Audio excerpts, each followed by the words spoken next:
Жаңғақтың адам ағзасына пайдасы. Көптеген жаңғақ түрлерінің адам ағзасына қандай пайдасы бар екенін білетін боламыз. Фундук, орман жаңғағы.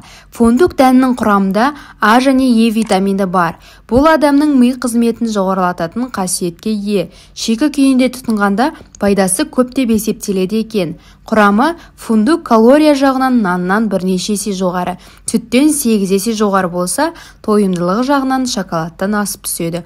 Құрамында май 60%, ақуыз 13%, витаминдер С, Е, В1, В2, В6, кальций, фосфор, магний, темір, кобальт, цинк, натрий, амин қышқылдары кездеседі. Пайдасы әлсіздік, қант диабеті, гипертония, бүйректе тас болған кезде, тамырдың кеңеюі, тамырдың қабынуы, бауырды зиянды қалдықтардан тазартады. Басқа жаңғақтармен салыстырғанда фундуктың құрамында фолий қышқылы көп, сондықтан балалы болуды жоспарлап жүрген адамдарға пайдасы көп.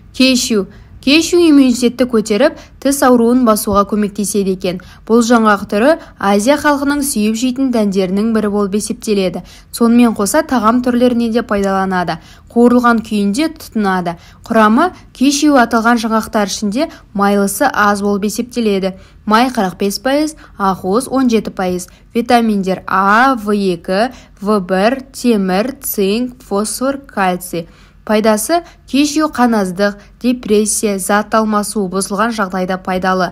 Иммунитетті күшейтеді, жүректің қалыпты жұмысын қамтамасыз етеді, қанда холестеринді төмендетеді. Сонымен қоса тіс ауырған кезде де көмегі бар. Bir күндік мөлшері 10 түйір. Газдалған сусынмен бірге пайдаланғанда денсаулыққа пайдасы көбірек тиеді. Пісте. Фисташкидің пайдасы өте көп. Асқазан ішек жолдарының қызметін жақсартып, тыныс жолдарының дұрыс қызмет атқаруына көмектеседі.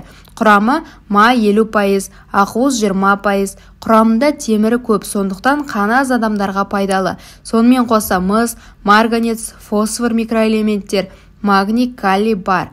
Витаминдер В, әсіресе В6, ақуыз, кальций, фосфор және де темір.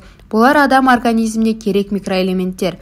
Пайдасы қаназдық және бауыр ауыратын адамдарға да тұтынуға болады. Аяқ ауыр әйелдерге токсикоз кезінде ерлердің репродуктивті қызметін жоғарылату үшін де пайдаланылады. Көздің көру қабілетін сақтауға көмектеседі. Фисташкидің калориясы төмен болғанмен де минералдар мен витаминдерге өте бай. Алайда көп жеуге болмайды. Тәулігіне үлкен адамдарға 15 дән жесе жеткілікті. Бадам жаңғағы, миндаль. Бадам жаңғағы калий, фосфор, темірге бай. Сондықтан жүрек ауруына пайдалы болып есептеледі. Негізінен көбіне тәтті тағам түрлеріне дайындағанда пайдаланады. Миндаль қанды тазартатын қасиетке ие. Бүйрек тасын шығаруға көмегі бар. Миндаль Испанияда элиталық жаңғақ түрі деп есептеледі екен.